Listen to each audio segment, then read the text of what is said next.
It's time for another episode of I Am Northwest Arkansas, the podcast covering the intersection of business, culture, entrepreneurship, and life in general here in the Ozarks.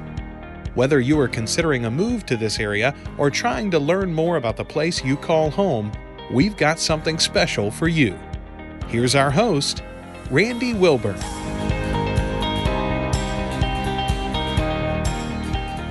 Hey folks, and welcome back to another episode of I Am Northwest Arkansas. I'm your host, Randy Wilburn. I'm excited to be with you today. As always, I am sitting here in the Furman Garner Performance Center Performance Studio at KUAF 91.3 FM, your local NPR affiliate. I'm excited to partner up with KUAF. I've been with them for almost 2 years now. And the great thing is that you can not only hear the podcast as a podcast, but you can also hear an excerpt from your favorite podcast on Ozarks at Large, typically every week on a Tuesday. So both at 12 noon and at 7 p.m., you can check us out there on the radio, as well as checking us out on your favorite podcast platform, whether it's Apple Podcasts, Spotify, YouTube, you name it, we're there. But I'm excited today because one of the things that I really enjoy about this podcast is meeting some amazing people. And this next guest is somebody that I've known for actually quite some time. And I kept saying to myself, I have to have them on the podcast.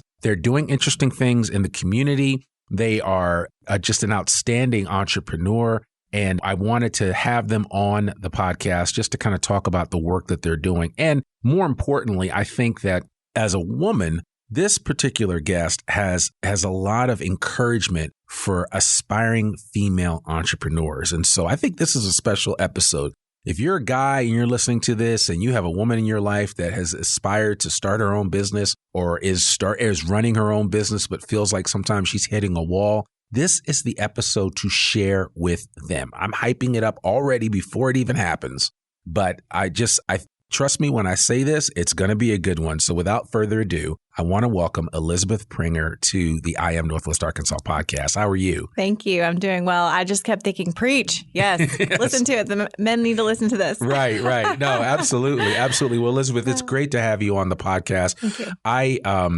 I've been a fan of all of the work that you're doing in the community as a whole, but just the efforts that you're putting in to try to realize your dream as an entrepreneur, and specifically with your product that we're going to talk about in a little bit.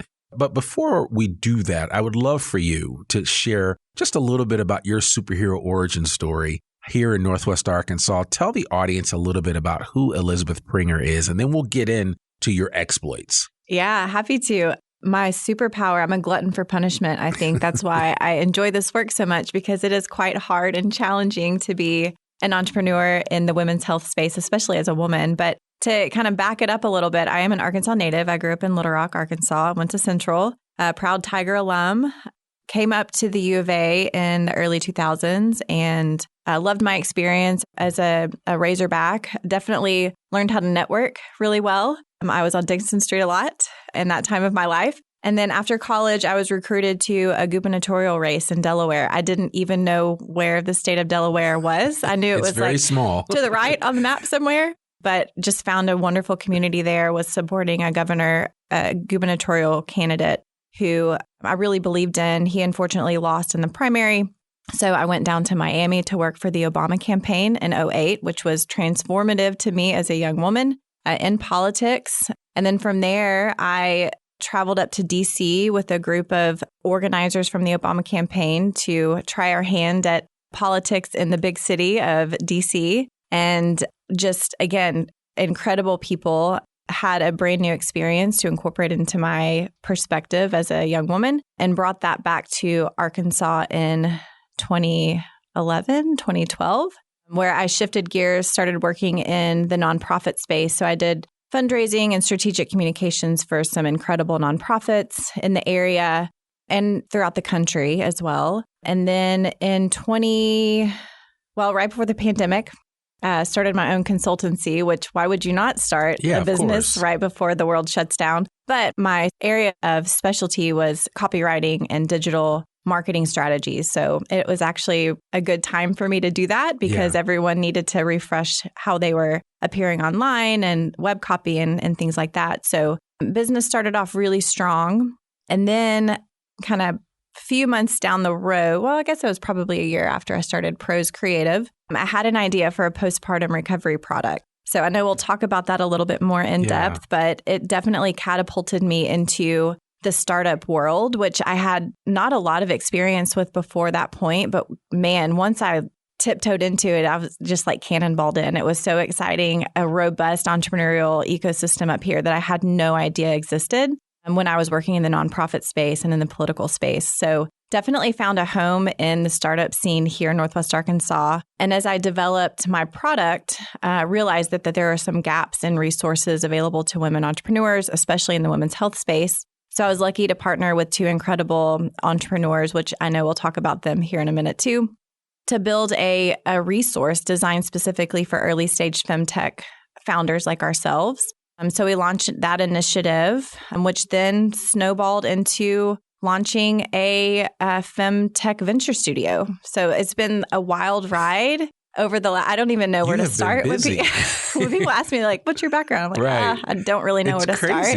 You know, let me talk about that real quick because it is something that I think should not be lost on the listener. And it's simply that you have had a wide and varied career and experience. Yeah. Starting all the way, we'll go all the way back, right? We'll go back to you coming to the U of A, you going and cutting your teeth on a political campaign, which I did too. I was out there fighting the good fight for Dukakis back in '88. Nice. I remember canvassing in the panhandle of Florida, which was a unique experience. Yes. And so let's just say I was there. And so it is, and things have changed a lot. I mean, because you experienced it probably at the height of, or at the early stages of social media. Yeah. Back in '88, I know I don't show my age, but '88 was a whole different ballgame. We were still using dial-up phones and everything else. So it was a lot different. But I will say this, and this is the whole point of what I was about to say, is that it gave me an experience, as I'm sure it gave you an experience, to kind of try different things. Yeah.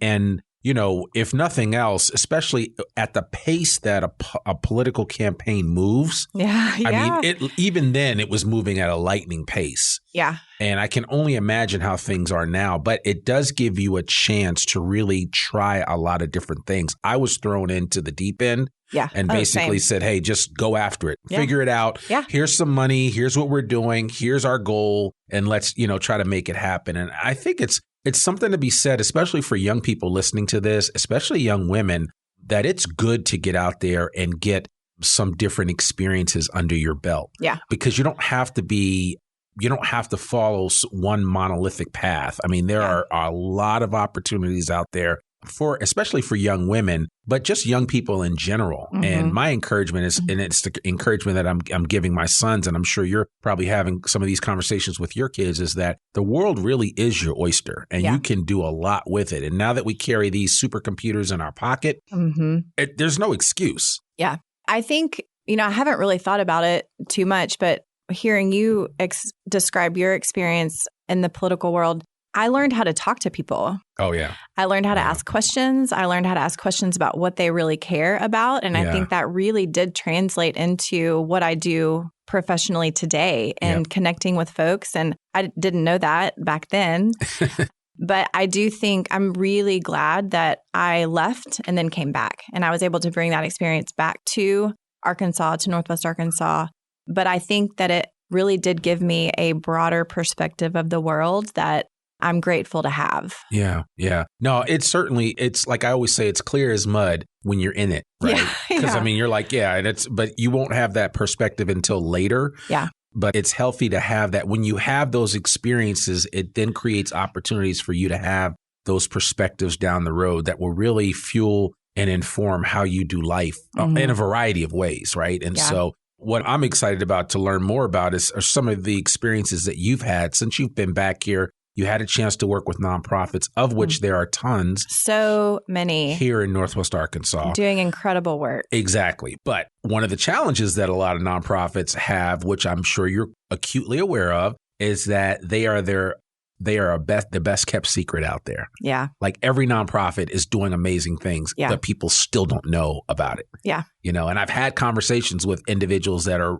operating or either EDs of nonprofits, and they're just like, yeah, we just need to get the word out. Yeah. And so it's interesting that you used your skill set and background and those experiences to jumpstart and start Pros Creative, which, you know, when you think about it, copy it's how we move, right? You think of like the David Ogilvies of the world and so many other people, you know, we think about ad men and ad women, but the reality is that anything that we do is moved by some type of copy. Yeah. Yeah. I mean, it's how people connect with your brand in a very intimate way. And you have to really understand your audience. I think that's that is a challenge with nonprofits or for-profits for that matter, is really identifying who your audience is and figuring out what's really going to motivate them to support you or buy you or whatever the case may be. And I think copywriting for me as a skill set really translates into overarching brand strategy, which is critical for any startup, any nonprofit, any individual business consultant. I mean, it's all, your brand is everything. And so I'm really grateful to be able to tap into that superpower, skill set, whatever you want to call it. Yeah. And I think it has really helped escalate the work that I feel called to do. And that's women's health innovation right now. Yeah. So what would you say? So you kind of left kind of an institutional work environment, nonprofit space to go off and pursue creative writing and branding. Were you nervous at all about that? Or did you feel confident that, I can make this happen? No, I knew it was there somewhere, but, you know, I think all of us struggle with imposter syndrome, whether you're a man or a woman. I think women, we struggle with it a little bit more openly, probably. Yeah. But I kind of gave myself and my partner established a timeline. Okay, we're going to give this 3 months, 6 months to see if this is a viable business model. And I didn't know that I was doing customer discovery in that stage, which as in entrepreneurship, the entrepreneurs listening, customer discovery is one of the most important parts of the whole journey. Yeah. And needs to always be a part of that journey. But figuring out, okay, is this initially just starting out, tapping into my network, going to my friends and saying, you're a business owner. Is this a service that you might need? And if so, like, why? And 90% of the responses were, oh, yeah, I actually need this right now. Are you taking new clients on? I'm like, oh, absolutely. Like, let's figure this out. And having those very curious conversations, I think, led to some really long-term business opportunities. You were your own minimum viable product. Yeah. Yes. So, yeah, that's cool. Well, and that would be, essentially, and I think it bears repeating for anybody listening right now that's thinking, okay, I'm trying to get off the couch and get this idea that I have in my brain started. Based on your experiences early on as you started Pros Creative, what would be one specific piece of advice that you'd give to especially a young woman that has a desire and or a goal for entrepreneurship and maybe has something in her heart that she's like, I want it, the world needs to hear this, the world needs to see this, the world needs to touch this. What advice would you give them? Yeah, I think being very intentional about not trying to do it all on your own. I think one of the first things I did when I started Pros Creative, which is a service-based company, it's definitely not a startup, but I went to Startup Junkie. Yeah. And was like, here's my idea. This is what I want to do. What do I do? Help me. And they really did provide me with some of the foundational kind of starting a business 101 to think through, like setting up QuickBooks, getting a CRM tool, whatever that looks like. It could be a spreadsheet all the way up to MailChimp or, building out your website in a cost-effective way. I would not, had I tried to just do that and figure it out on my own, it would have taken me so much longer. Yeah. Yeah. I think people need to understand that we, being Northwest Arkansas, has a lot of collective resources around the entrepreneur ecosystem. Yeah. So there's all kinds of opportunities for you. You're not alone. Yeah. Right? It's not like, and a lot of it is just you being the listener, becoming aware that there are a lot of programs. Mm-hmm. There are a lot of opportunities for you to take free classes, to learn about how to get your business off the ground.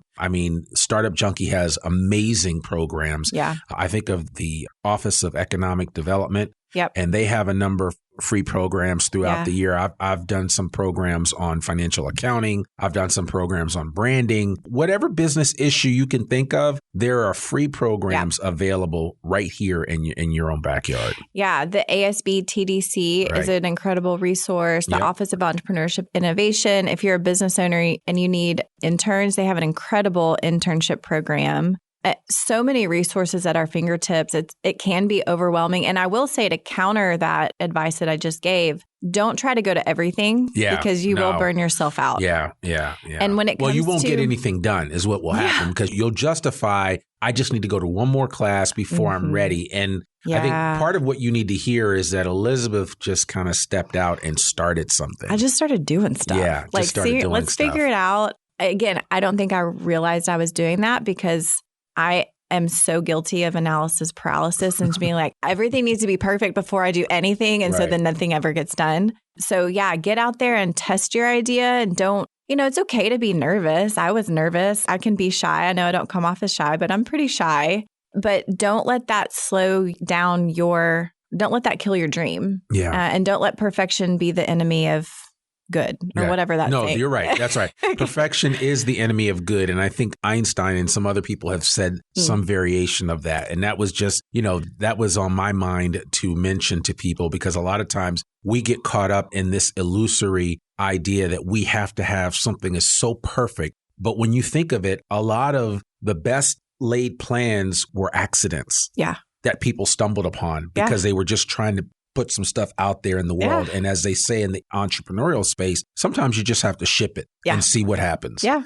And so, and you kind of taken that on and you said, you know what, I'm going to do that. Yeah. Yeah. I will say it was a lot easier for me to launch a service-based business that was just me and my brain than my experience of trying to launch a consumer packaged good product. And I just think of, for advice for that particular space in the startup world, because I do think that there is a distinct difference between small business and startup. It's like there's a whole nother animal. Yep. Both very hard and challenging, but for very different reasons. For my advice for startup founders, I think it's very similar. Find that community or that resource that can really help you move the needle forward in what you're trying to build. And be very intentional about who that is, what that resource is, because I remember in the early stages of trying to launch my CPG product, Assicle, I was asking for advice from people that didn't understand women's health. Yeah. They didn't understand the journey of having a baby and what that recovery felt like. And so they were trying to give me advice, but they just didn't have that lived experience or that very specific knowledge to be able to give me good advice. So I was taking on a lot of really bad advice without knowing it. Right. And I think to me, what you talked about and what this product that you've created, the Assicle, kind of lends itself to the fact that you have to know who's in the room when you're getting advice. Yeah. And they have to be somebody that's going to line up with what you're trying to accomplish. Yeah. And so since you brought it up, and it was something I wanted to talk about anyway, could you talk a little bit about the origin of and development of the Assicle, which is one of the greatest names ever. When I first heard it, in my mind, I thought of some type of popsicle that you had to use for something that was a female issue. Wasn't sure exactly what it was, but in my head, that's what I thought about. So it connected. But it did connect. Yes. And sometimes you have to have names and you have to have ideas like that conjure up something for the end user. Yeah. Where they start all of a sudden say, that sounds interesting. I want to, tell me more. Yeah. So tell me more about the Assicle and how it came about. I will. I love the origin story. I love any origin story, but for personal reasons, I love this one. So we were in the thick of COVID. Everything was on lockdown. Everything was virtual. I have a group of girlfriends from the U of A. We all stayed really close friends over the years.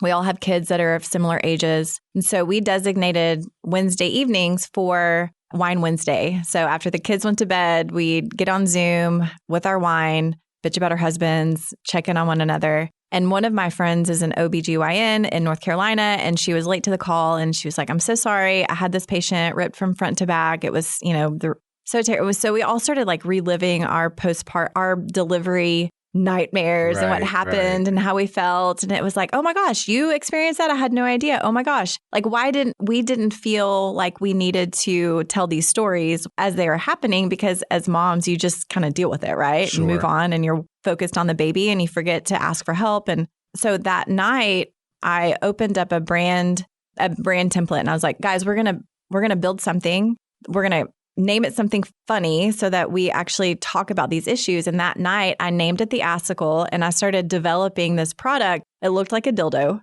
to be, totally transparent. The design has evolved beautifully and it looks perfect for what it's used for. But that night I came up with the name, I came up with the reason behind it, and I came up with a rudimentary design. And the next day, with a slight hangover, I went to a couple of drugstores just to check on shelves to see if this type of product existed. Yeah. And I was really disappointed. I either didn't see anything, or the one product that I do remember seeing, it was like at the very bottom of the shelves at a Walgreens, and it was tucked behind, like back. You couldn't really see it. And then the messaging on the package was, it's for down there. And I was like, come on. Yeah, like these are body parts. Yeah, why are we not saying the body parts? No. So I couldn't stop thinking about this product. I couldn't stop thinking about the problem. So again, I went to see my friends at Startup Junkie and told them the name, what it was solving, and some of the research that I had done. And they were like, this is actually a really good idea. Yeah. Has some legs to it. Yeah. We'll help you apply for an accelerator program. So I got into my very first accelerator program. And, here I am today, 3 years later. I've gone through the process of deep dive into customer discovery, which again, that should always be a part of the journey. Talking to medical device manufacturers and building an MVP and a prototype and figuring out what materials are needed and our distribution channels, and talking to, is it a medical device? Is it a consumer packaged good? Is it direct to consumer? Is it retail? Is it, thinking through all of these big questions to come up with the assumptions that we think are going to be the most viable to get to market. And so I'm at a stage now where manufacturing is very expensive. So the capital requirements are quite hefty. Funding for women is abysmal right now. And I know that's a topic that we'll talk about today in more detail. But I'm kind of stuck in this stage of the pre-commercialization. So trying to figure out what these funding opportunities are, who are the strategic partners that make the most sense, and trying to figure out what's the best route to market. Well, and I think it's important that you mention that. And I would love for you, first of all, just to step back 1 second and tell the audience, just in its simplest form, what is an accelerator? Because I know people hear that word, and I don't think people always understand what an accelerator is. Yeah, I'm glad you asked that question, because I didn't know initially. But so there are accelerators, there are incubators, there are studios, there are venture funds. For the accelerator experience that I'm familiar with, it's a pretty usually 8 to 12 week program that has different topics that are fundamental to startup success, whether it is raising capital, building your cap table, building out a team, customer discovery, lots of customer discovery. Hopefully, if an accelerator program you're in or looking at doesn't have customer discovery, like run. Yeah. And, all the different moving pieces that are necessary for these early stages of a startup, or in the middle tier stage as well. And then I have become more aware of and familiar with studio models, which I'm a big fan of. I'm actually helping to build a femtech venture studio with partners in New York, which I know we'll talk about too. But there's some great studio models on the market right now that are designed to not just provide the knowledge and mentorship in a short amount of time, that 8-week, 12-week period, but to walk hand in hand with the startups and actively build these companies for more equity. There's some downsides to any of these models, sure, but some really incredible upsides to all of these models as well. Yeah. Well, I mean, and again, it's one of those situations where you've got to get your idea out there and give it some air so it can breathe and other people can see it. I always tell people, a lot of people run around saying, oh, well, you've got to sign an NDA. I'm not sharing anything with you. And I'm like, you probably don't really have anything if that's your first go-to. And I try to encourage people just to be a little bit more transparent, because there are actually a lot of people out there, and I know you can concur with this, Elizabeth, that actually want to help people, want to see people be successful. Yeah.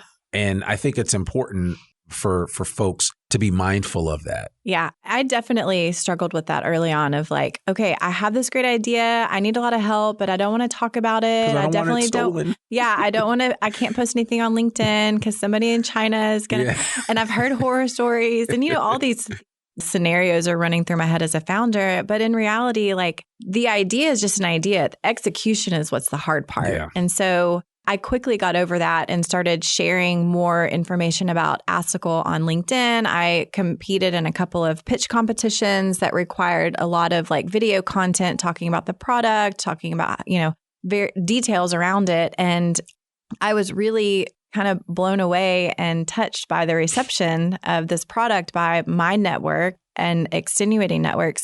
People really want to see this happen. They want this product to exist, and so do I. And so if any listeners out there have any resources I need to tap into, would love to connect with you on that. Yeah, I'm sure there are. And I think we both participated in the Heartland Forward program. Yeah. Yeah. So I think we were both in that same, that cohort when they had it. That's right. And I think it's important to know that, there's all kinds of opportunities and people out there that can help an individual. Yes. Just real quickly, before we do move on, I want people to kind of connect the dots as why is the Assicle so important? Yeah. The statistic is staggering when you hear it, because when I first heard it, I was like, wait a minute, that can't be the case. But it's like, why is this like actually something that could revolutionize or change how quickly women are able to heal after a vaginal delivery? Yeah. So there are a lot of women that deliver babies vaginally.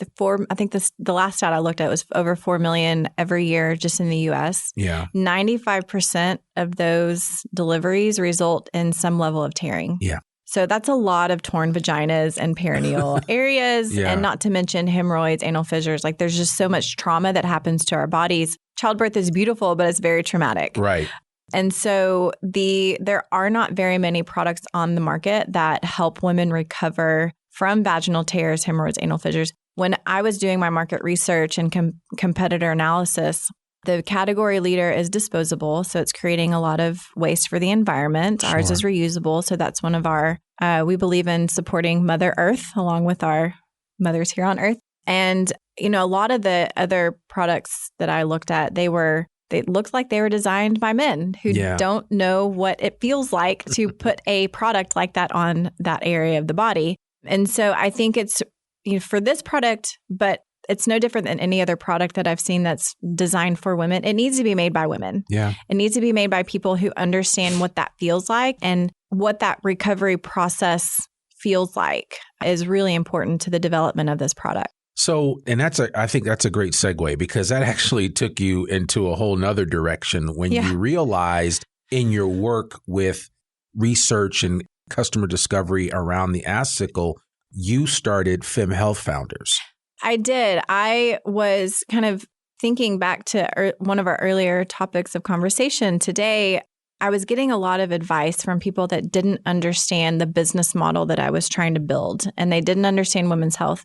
And so I felt like I was chasing my tail. And then also when I was looking for resources specifically for my type of startup in women's health, there weren't very many of these accelerators, incubators, studios that were specifically targeting us. Mm-hmm. And so when I connected with April Roy and Natalie Shu, two other incredible entrepreneurs here in Northwest Arkansas that you and I both fangirl over frequently, we are all women founders. We all have small children. Our startups were in very similar stages of their infancy at the time. And we realized that we were experiencing a lot of the same challenges with the lack of funding available to us. A lot of the accelerator programs that we were finding were either just not relevant to how we were wanting to build our businesses, and also inaccessible to us because we're not going to leave our small children for 8 weeks, 12 weeks, or totally relocate our families to participate in these programs. So we just kind of felt stuck. And so we realized in order to solve our own problems, we could also solve a lot of other early stage femtech founders like ourselves. And so we approached the Walton Family Foundation about funding an accelerator program designed specifically for early stage femtech founders. And we partnered with incredible nonprofit out of Oklahoma City called Stitch Crew that deploys accelerator programming. And we tailored it specifically for women entrepreneurs of early stage women's health companies. And it was an incredible experience. We supported 5 early stage startups that 4 are still in existence and just kicking ass. That's and it's so special to be a part of their journeys and the network that we were able to create and build through Femme Health Founders, not only for those 5 startups, but we hosted a number of roundtables here in Northwest Arkansas to really understand the opportunities and challenges in women's health innovation. And knowing that there are so many stakeholders in this region that are wanting to support women and also create a robust healthcare ecosystem, it was definitely, there was a lot of interest around what we were building within the Femme Health organization. Yeah, there would have to be. And I mean, I'm glad you gave April Roy a shout out. She was actually on episode 212 of the podcast. Oh, nice. Yeah, it was the title of that particular episode. And we'll tag that along with all of the great information that Elizabeth is sharing in this episode. But the title of that was April Roy's Journey to Take the Oops Out of Unexpected Periods with FemPAQ. And that's FEMPAQ. And so I certainly want to encourage anybody listening to hear that as well, because between April's story and Elizabeth's story, there is a lot of encouragement and a lot of hard work that went into getting them to the place that they are today. And they're still not where they want to be, right? Can our title be Women's Asses Deserve Better? Yes.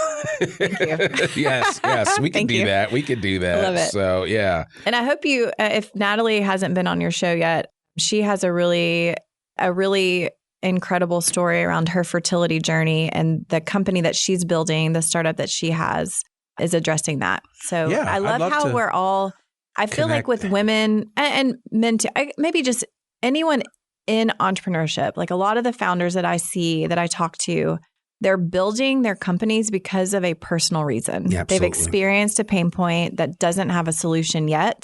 And the passion that brings to the startups is priceless. It is. And you know, even this little old podcast was created because it was the podcast I would have wanted when I moved here in 2014, but it didn't exist. Yeah. So I had a need, and I was like, the need was simply just to give people information about Northwest Arkansas so they could make an informed decision if they want to come here.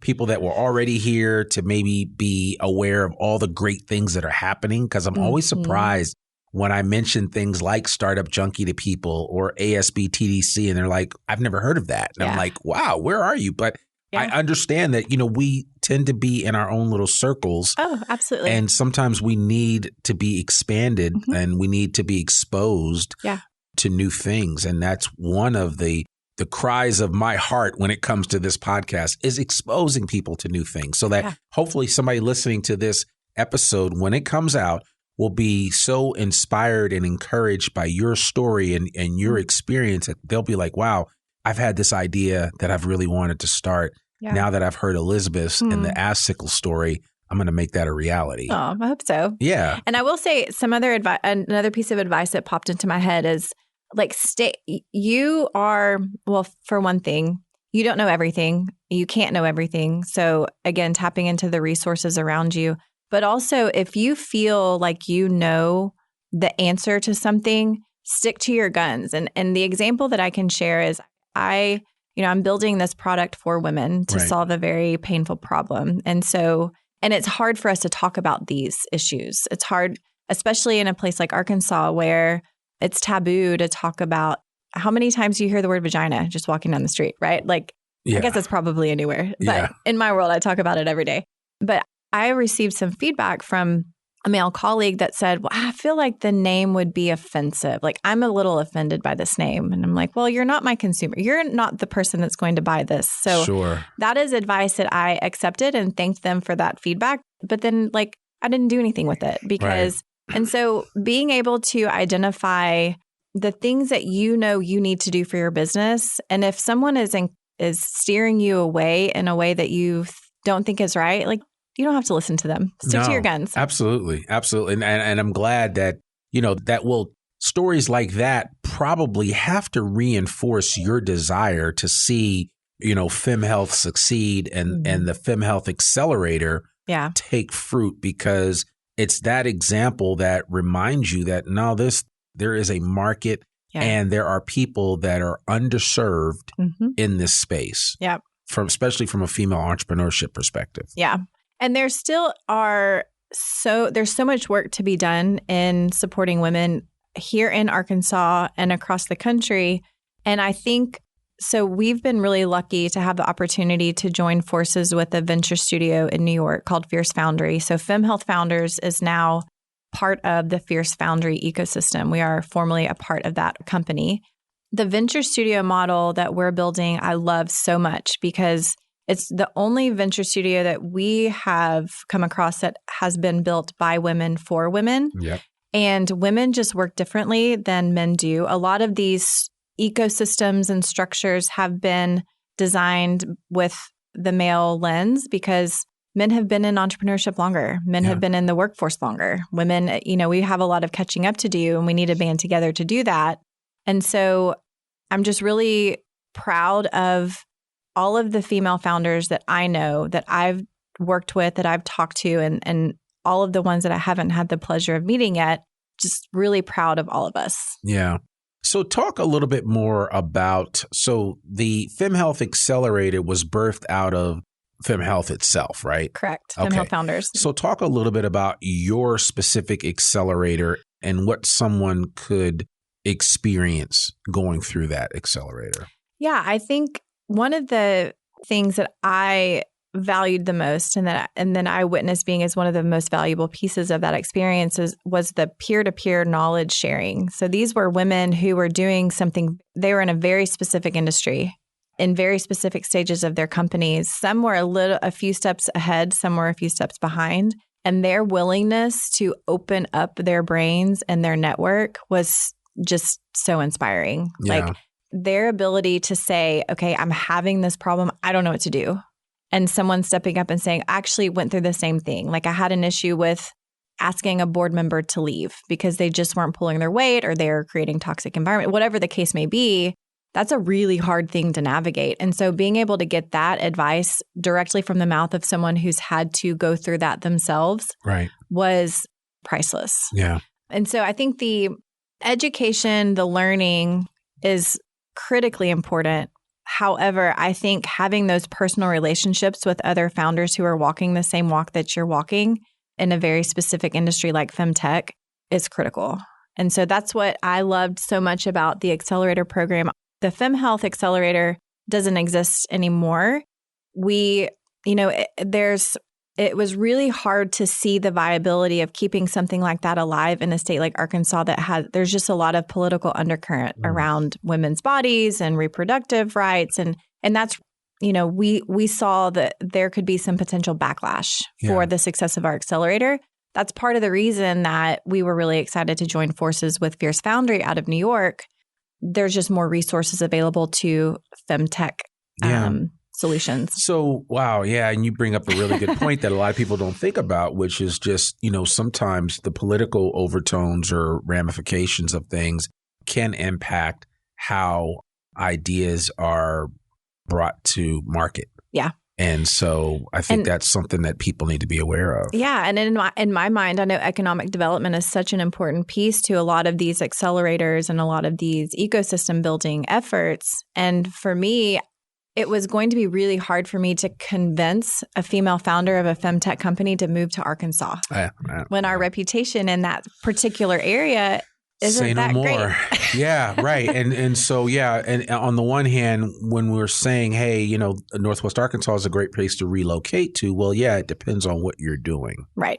And that is the reality that has to sit with everybody that's in a place of influence and decision-making in the state of Arkansas, because it also does mean that we sometimes miss out on some innovations that we would have potentially normally had or experienced. And I think there are definitely some voices of influence that are doing a great job of making this type of conversation less controversial. Like, let's be open about the fact that families want to grow their families in the way that they want to grow them, whether they're seeking fertility or whether they're seeking to terminate a pregnancy. Those are all, and coming from an entrepreneurship space, those are opportunities to make a lot of money in solutions that are doing both of those things. Right. And so I do think that from a financial standpoint, we're missing out if we don't give people options on how they want to grow their families. Right. Yeah. And certainly it does create interesting situations that we're currently dealing with now. But I think the opportunities are tremendous. So even with that said, what do you believe are, in terms of women's healthcare, what innovation and disruption is needed in this space, for things to really move forward? Yeah. Right. Regardless of politics or anything like that. It just, the human body, it continues to change and evolve. But there are some things that could probably make a huge difference, especially for women in the healthcare space. Randy, that's a hard question. There's so many, my mind goes to so many different places. You could just pick one, I know. But yeah. So, well, I think something that I've been talking about a lot lately, and I moderated a panel last week up in Bentonville for the Business Women's Conference Assembly around women investing in women. And you can't see my shirt, but it does say Invest in Women. Yep. And you can buy one on the Fierce Foundry website. We'll put a link to that. Thank you very much.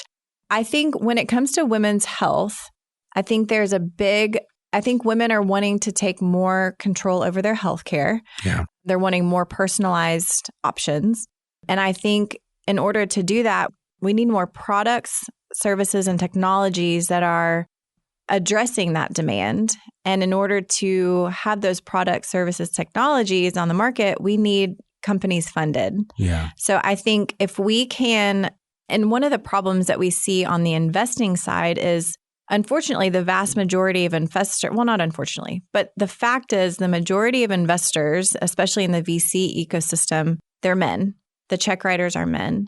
And men just don't have, this is something that you and I were talking about earlier, Randy, is if you don't have the lived experience of a problem, it's really hard to understand the value of the solution. So just kind of like with the Assicle, I had an investor, we mentioned the market size. It's a huge market size to address women and postpartum. I had an investor who I gave the pitch to. He loved the idea, loved the name, loved the problem we were solving. But he wanted to see this product addressing vasectomies, which is a significantly smaller market. Yeah. And it's because he had that lived experience of that problem was more important to him to solve because he likely went through that himself. It was harder for him to see the opportunity on the postpartum side because he hasn't pushed a baby out of a vagina. Yeah. He doesn't know how painful that is and how desperate we are to make that feel better. And so I think that is translatable across any solution that anything that a woman is trying to build. It is harder and I'm sure April touched on this during your conversation. It's harder to pitch your idea and secure funding when that audience, the investor audience, doesn't really understand what you're doing. Yeah. And so the more women that we can empower to see themselves as investors and actively write checks and fund women's health solutions, the more options there are going to be for us on the market. Yeah. Well, and it's funny as I'm sitting here and I'm thinking about this, I can think of one woman in the state of Arkansas who, she can write as many checks as she wants, and she has had a profound impact on the direction of things. And I'm obviously speaking of Alice Walton. Yes. Richest woman in the world. Yes. Recently named she was the 12th at one point, but now she is the richest woman in the world due to some stock valuations and other, that's a whole different conversation. Yeah. But the bottom line is, can somebody like Alice Walton serve as inspiration for up and coming investors, female investors that want to see the change that they seek so desperately in their space? Yeah, I think there are some great opportunities for even people like me. Like I'm a bootstrap founder. I don't have a massive bank account to just write checks willy-nilly, but I can invest on a crowdfunding platform like WeFunder. Yeah. Or Kiva. Kiva is a great platform. There's also, what are some of the other ones? Oh my gosh. I Fund Women has one. So you can invest up like $100 is an easy entry point into seeing yourself as an investor. And I think as Southern women, this is something that I mentioned on the panel last week. As Southern women, it's much easier for us to see ourselves as philanthropists and contribute to a nonprofit, which we should. I'm not saying we shouldn't. We totally should. But there is an opportunity for you to see yourself as an investor where you're investing in products, services, technologies, causes that are not only potentially going to solve a massive problem and change the world, but you can make money off of that. Right. And I think that that is something that I would like to pass along to as many women as that will listen to me. We can and should be investing in other women, and we can do that through our pocketbooks. I think mentorship is a piece of that. Like, share your knowledge with these early stage female founders, but also recognize that capital is such a massive barrier to market for a lot of the companies that we're building. Yeah, no, you're absolutely right about that. And I love when you shared that originally, I was like, yeah, that makes perfect sense, right? I mean, why wouldn't you want to support other women that are out there doing great things? Talk a little bit, and again, we'll put aside what you said earlier about the political climate in Arkansas, which is just a reality, and it's the elephant that's in the room. Yeah. But that aside, what are your thoughts and or experiences with the Northwest Arkansas's entrepreneurial ecosystem as a whole? I see it personally, I see it as there's tremendous opportunity. Yeah. Northwest Arkansas as a whole is just an opportune place to be. You've got 36 net new people a day moving here, and that number is continuing to rise. We're one of the fastest growing MSAs in the country. I mean, there are a lot of things that are happening here in Northwest Arkansas that are making people around the country take note. But what is it specifically about the entrepreneurial ecosystem in Northwest Arkansas that kind of sets it apart from other areas? Ooh, that's a good question. Because you've mentioned the accelerators, the incubators, the venture funding. More venture funding is coming here. There's a huge venture funding program through Startup NWA. Yeah, the VC immersion. Yeah, which is happening at the end of the month that we're recording this. But there's just always be something. Yeah. But what would you say? I think that this is it's a big enough community to experiment and see like, oh, what is something new that we could maybe introduce to the ecosystem just to test and see what works. But I think it's a small enough community that is full of people that are really motivated to open up their network to one another. Yeah. I think, I hear from people that are new to the region of like, oh my God, I can't believe so-and-so, they're sending out one-on-one emails connecting me directly to the person that I need to talk to. I don't have to go through any gatekeeper. I don't have to like people are really motivated to intentionally make connections that make sense. Yeah. Versus like, oh, I know so-and-so and you need to go talk to someone like, blah, blah, blah. Yeah. It seems very well intentioned. Yeah. Is that the right word? Yeah. I would say that. I sometimes feel like I sound like a broken record when I say that, but it is true. Yeah. That people here in Northwest Arkansas, for the most part, are some of the most open and giving people when it comes to, even if it's a competitor, that people are like, hey, how can I help? You know, it's like, and that's something that is refreshing. I come from the Northeast, but I've lived on both coasts. When you're in other more established areas, you realize that it's not always like that. Right. And that is a reality that sometimes you have to deal with. Yeah. So I find it's the people. The people is what makes it so special. And I think that should be the case with your startup or your small business. I would just encourage anyone that's going either route, make sure you are surrounding yourself with the people that truly have your best interest at heart, your startup's best interest at heart.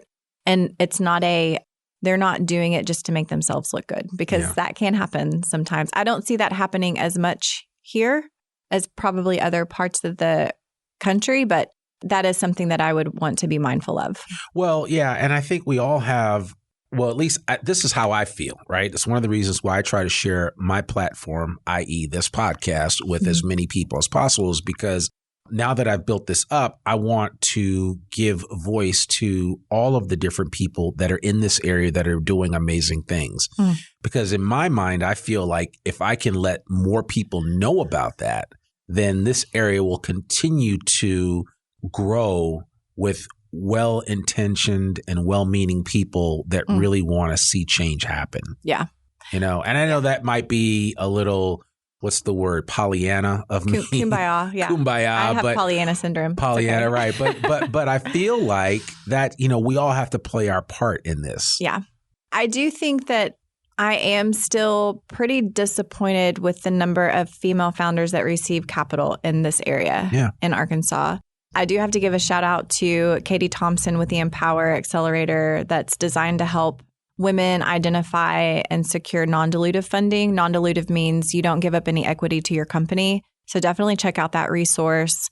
Yeah, we'll put that in the show notes as well. Would love to connect with any female founder. Through our work at Fierce Foundry, we're not only creating a venture studio to invest in early stage startups, but we're also building out a community component so that female founders have access to one another. They can ask questions. They can build out a network of like-minded women who are walking the same journey as themselves. Yeah, I love that. So listen, we've been talking for a while. I know, and this is a good conversation. So I'm going to have to figure out where I can appropriately put a comma in it, not a period, because we're gonna continue this conversation. Great. But as we close out, I would love for you to share what are some of your future goals and aspirations with regard to what you're working on with the Assicle and Femme Health Founders, and just your broader work in women's health. And I'm going to add one little wrinkle to it. If you could communicate one thing to a potential investor that would be game-changing for you, what would you say to them to get them to see that, wow, you know what, I need to invest in this Assicle? Because clearly, if somebody came to you tomorrow and just gave you a blank check and said, hey, we can bring this thing to market, what's going to take? You know what I'm saying? It's like, what if the right person was listening to this conversation and decided to say, you know what, I believe what Elizabeth believes and what she's trying to do with this movement. Well, I mean, I think the experience of childbirth can be so isolating and scary and painful. The opportunity to not only help women feel better during that moment in time, but to make them laugh and appreciate and feel loved and feel seen and heard is priceless. Yeah. I mean, that is a game changer in a woman's life. Yeah. So I would love to share that experience with an investor to be able to see the women that we're helping feel better and how much joy we can bring to their lives in a really hard moment of their life. Yeah. It's a very hard moment of our lives. And then the next chapter, I mean, I would love for Assicle to be a household name. When you think of a mom about to give birth, well, she needs an Assicle. Yeah, absolutely. She needs that. That should be on her registry. Yeah. Absolutely. So, yeah. And then with Fierce Foundry and what we're building with the venture studio, there are some just incredibly large and exciting startups that we're looking at building. And what we're lacking is capital. We have the talent, we have the founders, we have the vision. We just need the money to do it. And so this is the only femtech venture studio in the United States. So come join us and be a part of this. It's really fun to be part of something new and novel. It is. And it's right here in Northwest Arkansas. Yeah. Which is very cool. Yeah. So, man, this has been great. Elizabeth, I want to thank you again for just the time and effort that you have put into this mission, because it is missional in terms of what you're trying to do, right? I mean, it is a business, but there is a mission behind it. Yeah, and it's big. It is big. It is big. It is exactly big. Because, I mean, you could change the lives of every woman on the planet that's of childbearing age that is having children. I mean, it would be a difference maker. So I really appreciate all the work and effort that you're putting into it. And more importantly, the time and investment that you're putting into educating others and encouraging others. So I want to thank you for that, because I know the work that you're doing, the work that April's doing, the work that Natalie's doing is really important.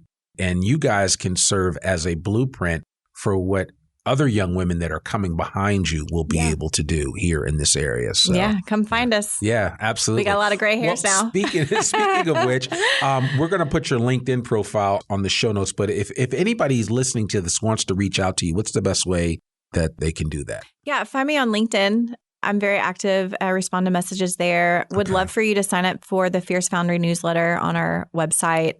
Join the Assicle waitlist, assicle.com. Yeah. And would love to connect with anyone interested in learning more. And if anybody wants to write a check, million starts with an M. Yes. Or a T. We could do a TR. So, yes. Alice, talking to you. Absolutely. Absolutely. I love that.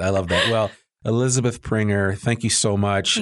Femme Health founder, femtech, creator of the Assicle, and so many other great things that are happening right here in Northwest Arkansas. We appreciate your contribution to this area. And we thank you for joining us today on the podcast. We really appreciate it. Well, there you have it, folks. Another episode of the I Am Northwest Arkansas podcast. To learn more about us, please consider visiting our website, iamnorthwestarkansas.com. You can also listen to our podcast on every major podcasting platform. You can write a review for us on Apple Podcasts, which we would absolutely love, and just give us the 411 on what you thought about the podcast, or if it's helped you. We've heard from so many listeners of ways that this podcast has helped them maybe navigate the waters of Northwest Arkansas because they're new to the area. We've even had people tell us they moved here because of the podcast. So that is the highest acknowledgement that we can receive, and it really just keeps us going on a daily basis. But we love bringing episodes like this to you. And remember, our show comes out every Monday, rain or shine. And I'm your host, Randy Wilburn, and we will see you back here next week for another new episode of the I Am Northwest Arkansas podcast. Peace. We hope you enjoyed this episode of I Am Northwest Arkansas. Check us out each and every week, available anywhere that great podcasts can be found. For show notes or more information on becoming a guest, visit iamnorthwestarkansas.com. We'll see you next week on I Am Northwest Arkansas.